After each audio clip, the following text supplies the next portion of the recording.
ಆತ್ಮೀಯ ಬಂಧುಗಳೇ, ಶ್ರೀಮದ್ ಭಾಗವತಂ ಸ್ಕಂದ 3 ಭಾಗ 2 ಅಧ್ಯಾಯ 22 ಕರ್ದಮ ಮುನಿ ದೇವಹೂತಿಯರ ವಿವಾಹ. ಇದರಿಂದ 2 ಶ್ಲೋಕಗಳನ್ನು ತಿಳ್ಕೊಳ್ಳೋಣ. ಶ್ಲೋಕ 24. ಪ್ರತ್ತಾಂ ದುಹಿತರಂ ಸಾಮ್ರಾಟ್ ಸದೃಕ್ಷಾಯ ಗತವ್ಯತಃ ಉಪಗುಹ್ಯ ಚ ಬಾಹುಭ್ಯಾಮೌತ್ಕಂಠ್ಯೋನ್ಮಥಿತಾಶಯಃ. ಅನುವಾದ: ಅನುರೂಪನಾದವನಿಗೆ ತನ್ನ ಮಗಳನ್ನು ಒಪ್ಪಿಸಿದ್ದರಿಂದ ಸ್ವಯಂಭುವ ಮನುವು ತನ್ನ ಜವಾಬ್ದಾರಿಯನ್ನು ಕಳೆದುಕೊಂಡನು. ಆದರೆ ಅಗಲಿಕೆಯ ಭಾವದಿಂದ ಮಾನಸಿಕವಾಗಿ ಕ್ಷೋಭೆಗೊಂಡನು. ಅದರಿಂದ ವಾತ್ಸಲ್ಯ ಪಾತ್ರಳಾದ ಮಗಳನ್ನು ತನ್ನೆರಡೂ ತೋಳುಗಳಿಂದ ಆಲಂಗಿಸಿಕೊಂಡನು. ಶ್ಲೋಕ 25. ಅಶಕ್ನು ವಂಸ್ತದ್ವಿರಹಂ ಮುಂಚನ್ ಭಾಷ್ಪಕಲಾಂ ಮುಹುಃ ಆಸಿಂಚದಂಬವತ್ಸೇತಿ ನೇತ್ರೋದೈರ್ದುಹಿತು ಶಿಖಾಃ.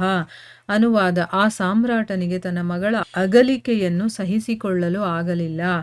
ಆದ್ದರಿಂದ ನನ್ನೊಲವಿನ ತಾಯಿ, ನನ್ನೊಲಮೆಯ ಮಗಳೇ ಎಂದು ಅವನು ಅಳುತ್ತಿದ್ದನು.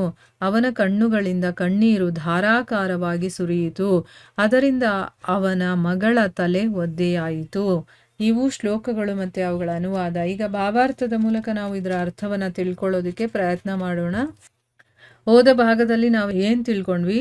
ಮಹಾರಾಣಿ ಶತರೂಪೆ ಇದ್ದಾಳಲ್ಲ, ಅವಳು ಸಂದರ್ಭಕ್ಕೆ ಸರಿ ಹೊಂದುವ ಹಾಗೆ ರತ್ನಾಭರಣಗಳು, ಬಟ್ಟೆ ಬರೆ, ಗೃಹೋಪಕರಣಗಳು ಎಲ್ಲ ಅತ್ಯಮೂಲ್ಯವಾದಂಥ ಕಾಣಿಕೆಗಳನ್ನು ವರದಕ್ಷಿಣೆಯ ರೂಪದಲ್ಲಿ ವಧುವಿಗೂ ಮತ್ತು ವರನಿಗೂ ಪ್ರೀತಿಯಿಂದ ಕೊಡ್ತಾಳೆ ಅನ್ನೋದನ್ನ ತಿಳ್ಕೊಂಡ್ವಿ.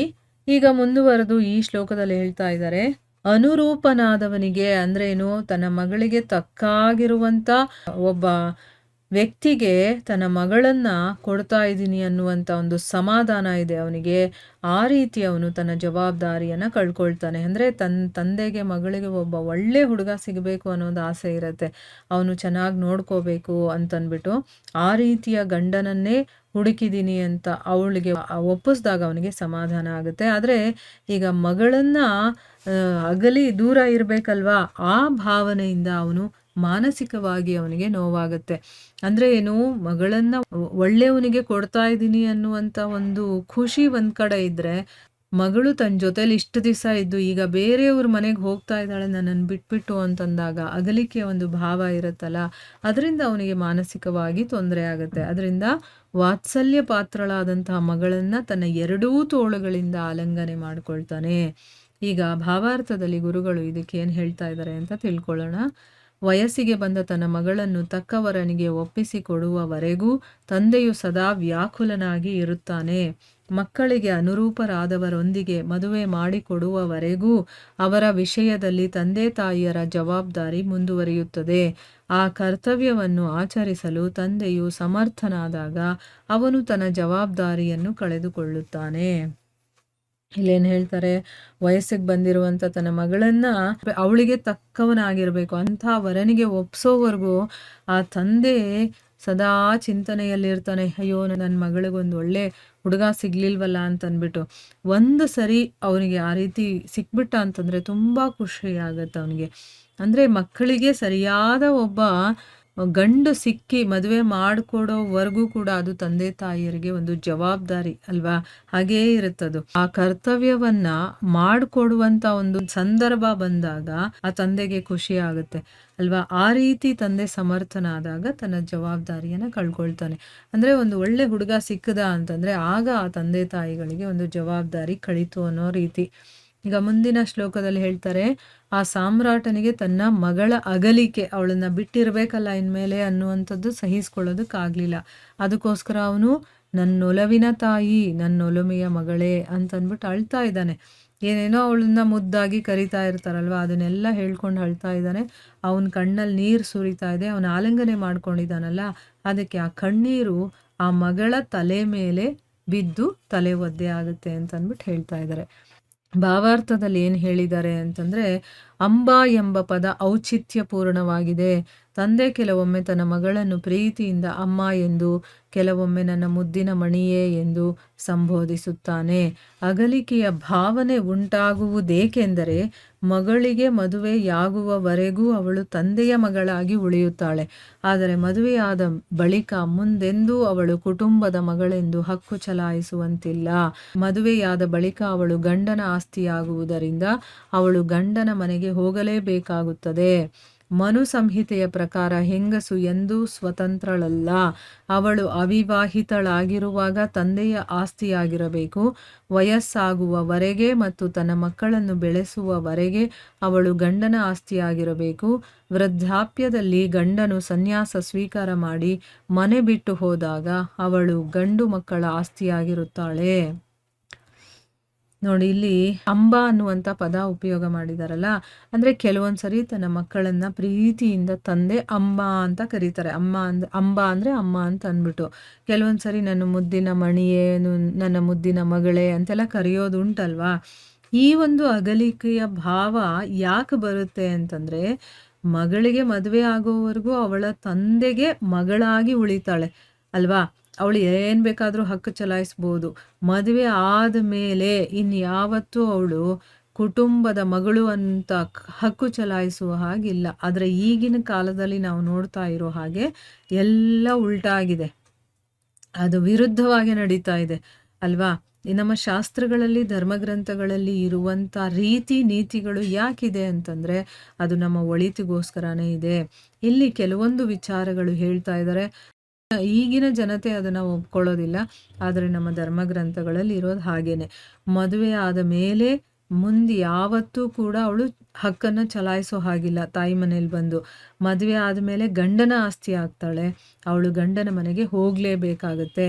ಮನು ಸಂಹಿತೆ ಏನು ಹೇಳುತ್ತೆ ಅಂತಂದರೆ ಹೆಂಗಸರು ಯಾವತ್ತೂ ಸ್ವತಂತ್ರರಲ್ಲ ಅಂತ. ಆದರೆ ಈಗ ಅದು ಇದೆಯಾ? ಇಲ್ಲ.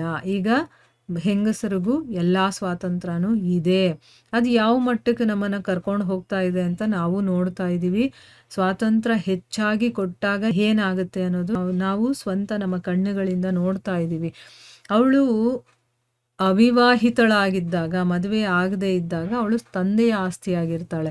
ವಯಸ್ಸಾಗೋ ತನಕ ತನ್ನ ಮಕ್ಕಳು ಬೆಳೆದು ದೊಡ್ಡವರಾಗೋವರೆಗೂ ಗಂಡನ ಆಸ್ತಿಯಾಗಿರಬೇಕು. ಇನ್ನು ವೃದ್ಧಾಪ್ಯದಲ್ಲಿ ಗಂಡ ಸನ್ಯಾಸವನ್ನು ಸ್ವೀಕಾರ ಮಾಡ್ತಾನೆ. ಅವನು 50 ಮೇಲೆ ವಾನಪ್ರಸ್ಥ ಮತ್ತು ಸನ್ಯಾಸಾಶ್ರಮಕ್ಕೆ ಹೋಗ್ಬೇಕು. ಅವನು ಮನೆಯಲ್ಲೇ ಇರೋ ಹಾಗಿಲ್ಲ. ಹಿಂದಿನ ಕಾಲದಲ್ಲಿ ಆ ರೀತಿ ಇತ್ತು ಆಯಿತಾ. ವೃದ್ಧಾಪ್ಯ ಬಂದ ಮೇಲೂ ಕೂಡ ಅವನು ಈ ವಿಷಯ ಭೋಗಗಳಲ್ಲೇ ಮುಂದುವರಿಬೇಕು ಅಂತೇನಿಲ್ಲ. ಅವನು ಅಲ್ಲಿಂದ ಮುಂದಕ್ಕೆ ಹೋಗಬೇಕು. ಅದು ಸನ್ಯಾಸ ಸ್ವೀಕಾರ ಮಾಡ್ತಾನೆ. ಆಗ ಮನೆ ಬಿಟ್ಟು ಕಾಡಿಗೆ ಹೋಗ್ತಾ ಇದ್ರು. ಆಗ ಅವಳೇನು ಮಾಡಬೇಕು ಅಂತಂದರೆ ಅವಳು ಗಂಡು ಮಕ್ಕಳ ಆಸ್ತಿಯಾಗಿರ್ತಾಳೆ. ಈ ರೀತಿ ಹೆಣ್ಣು ಯಾವತ್ತೂ ಸ್ವತಂತ್ರವಾಗಿರೋದಿಲ್ಲ, ಇರಬಾರದು ಅಂತ ಶಾಸ್ತ್ರಗಳು ಹೇಳುತ್ತೆ. ಆದರೆ ಅವಳು ಯಾರದಾದ್ರೂ ಒಬ್ಬರ ಆಶ್ರಯದಲ್ಲಿ ಇರ್ತಾಳೆ ಅನ್ನೋದು ಇದರ ಅರ್ಥ.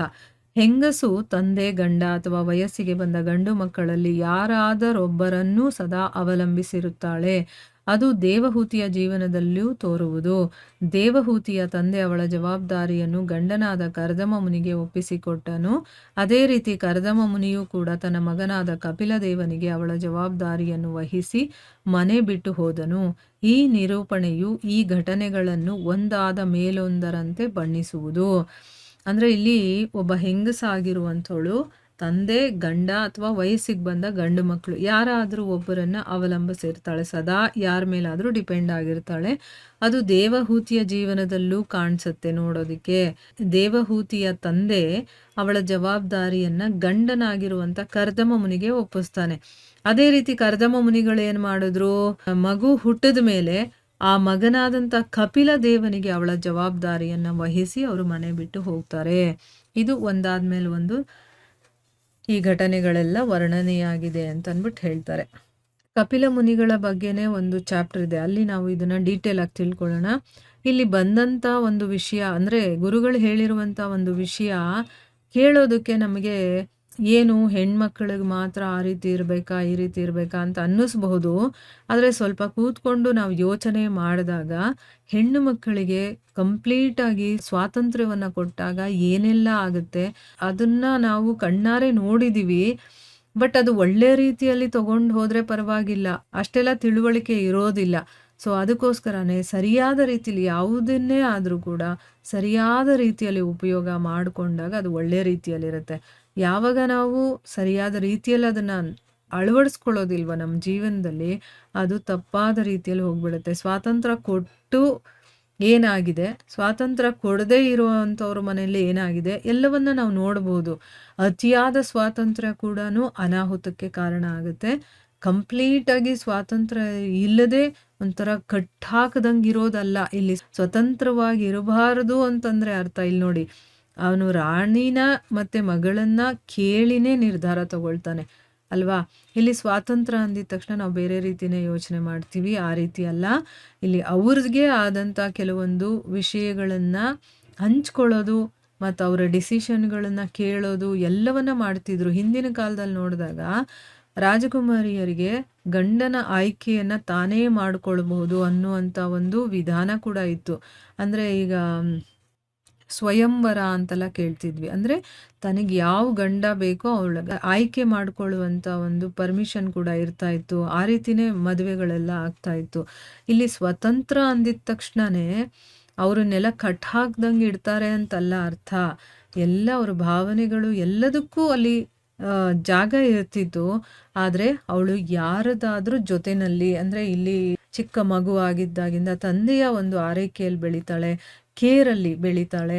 ಮತ್ತು ಮಧ್ಯ ವಯಸ್ಸಲ್ಲಿ ಮದುವೆಯ ಸಮಯ ಬಂದಾಗ ಗಂಡನ ಒಂದು ಕೇರಲ್ಲಿ ಬೆಳೀತಾಳೆ. ಆಮೇಲೆ ಮಕ್ಕಳ ಮೇಲೆ ಅವಳು ಡಿಪೆಂಡ್ ಆಗಿರ್ತಾಳೆ, ಒಂಟಿಯಾಗಿರೋದಿಲ್ಲ. ಯಾಕಂದರೆ ಸಮಾಜ ಆಗಿರುತ್ತೆ, ಅವಳನ್ನು ಸುರಕ್ಷಿತವಾಗಿ ನೋಡ್ಕೊಳ್ಳೋದಕ್ಕೆ ಈ ರೀತಿ ಮಾಡಿದ್ದಾರೆ ಹೊರತು ಅದನ್ನು ನಾವು ಬೇರೆ ರೀತಿ ಅರ್ಥ ಮಾಡ್ಕೊಳ್ಬಾರ್ದು. ನಮ್ಮ ಧರ್ಮಗ್ರಂಥಗಳಲ್ಲಿ ಏನಾದರೂ ಹೇಳಿದರೆ ಅವೆಲ್ಲ ಒಳ್ಳೆಯದಕ್ಕಿರತ್ತೆ, ಆದರೆ ಅದನ್ನು ಆಚರಣೆ ಮಾಡುವಂಥವ್ರ ಮೇಲೆ ಹೋಗುತ್ತೆ. ನಾವು ಬೇರೆ ರೀತಿಯೇ ಅದನ್ನೆಲ್ಲ ಅರ್ಥ ಮಾಡಿಕೊಂಡು ಅದನ್ನು ಹಿಂಸೆ ಕೊಡೋ ರೀತಿ ಅದನ್ನೆಲ್ಲ ನಾವು ತಿರುಚ್ಕೊಂಡು ನಾವೇನೇನೋ ಅದನ್ನು ತಪ್ಪಾಗಿ ಅದನ್ನು ಮಾಡ್ಕೊಂಡಿದ್ದೀವಿ ಹೊರತು, ನಿಜವಾಗ್ಲೂ ಹೇಳಬೇಕು ಅಂತಂದರೆ ಧರ್ಮಗ್ರಂಥಗಳಲ್ಲಿ ಏನು ಹೇಳಿದಾರೋ ಅದೆಲ್ಲ ನಮ್ಮ ಒಳಿತಿಗೋಸ್ಕರನೇ, ಯಾವುದೋ ಒಂದು ಕಾರಣಕ್ಕೋಸ್ಕರನೇ ಹೇಳಿದ್ದಾರೆ ಅನ್ನೋದನ್ನು ನಾವು ಅರ್ಥ ಮಾಡ್ಕೊಳ್ಬೇಕು. ಸೊ ಇಲ್ಲಿಗೆ ನಾವು ನಿಲ್ಲಿಸೋಣ. ಹರೇ ಕೃಷ್ಣ.